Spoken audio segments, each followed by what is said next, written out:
Gente, vamos lá. Quero começar esse vídeo falando que eu não segui o Jonas de agora, que isso é uma fake news. Que eu comecei a seguir ele antes mesmo dele entrar no reality. Eu conheci ele numa viagem de ano novo, enfim, isso não importa. Fiquei 2 anos em silêncio porque não é porque eu não tinha algo pra falar, e sim porque eu não tinha forças. Eu estava quebrada emocionalmente. Eu entrei em depressão profunda e é algo que eu nunca abri e falei com todas as palavras aqui, porque eu não queria me expor dessa forma. E toda vez que eu tentava me pronunciar, meu corpo travava de tão traumatizada que eu tava com toda a situação. A situação que eu vivi com meu ex-namorado foi a maior decepção, o maior trauma da minha vida. E depois de eu ler tanta mentira, tanta distorção, tanta injustiça, em cima de algo que acabou comigo por 1 ano. Graças a Deus, a partir de 2025 ficou tudo bem, mas tá passando dos limites. Eu vivi um relacionamento abusivo psicológico e isso me destruiu em tantas camadas. Eu tinha crise de ansiedade para trabalhar, porque mesmo quando eu ia fazer meus clipes, realizar meus sonhos, eu sabia que se envolvesse algum homem no clipe, isso ia virar uma discussão em casa. E essa pessoa me aplicava muito o castigo do silêncio, sabendo que isso me deixava com crises de ansiedades absurdas.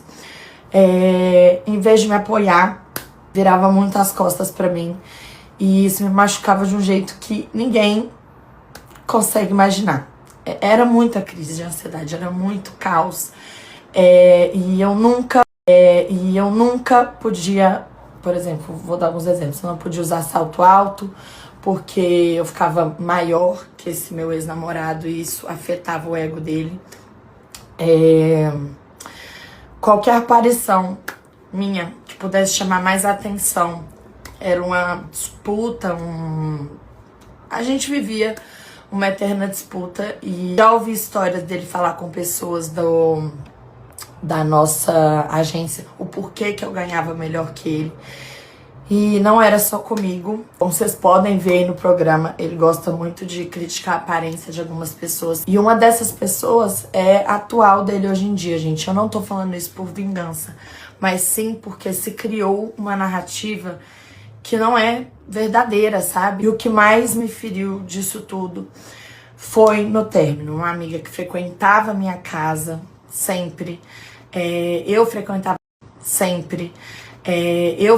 a casa dela, nós juntos como um casal frequentávamos a casa dela, porque nem tudo tem foto, tem vídeo. Uma viagem, você tem foto, você tem vídeo, mas agora você conviver com a pessoa, considerar ela uma pessoa próxima, recebê-la na sua casa diversas vezes. Aconteceu uma viagem para Noronha, em que essa amiga minha estava presente, e quando ela chegou dessa viagem, ela foi até minha casa meio que fofocar tudo que tinha acontecido, assim como amigas fazem. Eu desabafei, chorei no colo dela e depois fomos numa festa em qual eu me embriaguei, bebi bastante e eu queria conversar com ele porque eu tava sofrendo muito com toda aquela situação, era uma dependência emocional muito grande e ela me impediu de falar com ele. Então, pouco tempo depois começaram os rumores que eles estavam juntos e quando chegou até mim, eu desmoronei. Meu corpo não aguentou, eu tive um surto. E eu nunca podia, por exemplo, vou dar alguns exemplos. Eu não podia usar salto alto, porque eu ficava maior que esse meu ex-namorado e isso afetava o ego dele. Qualquer aparição minha que pudesse chamar mais atenção era uma disputa, a gente vivia uma eterna disputa. E já ouvi histórias dele falar com pessoas da nossa agência o porquê que eu ganhava melhor que ele. E não era só comigo. Como vocês podem ver aí no programa, ele gosta muito de criticar a aparência de algumas pessoas. E uma dessas pessoas é a atual dele hoje em dia, gente. Eu não tô falando isso por vingança, mas sim porque se criou uma narrativa que não é verdadeira, sabe? E o que mais me feriu disso tudo foi no término. Uma amiga que frequentava a minha casa sempre. Eu frequentava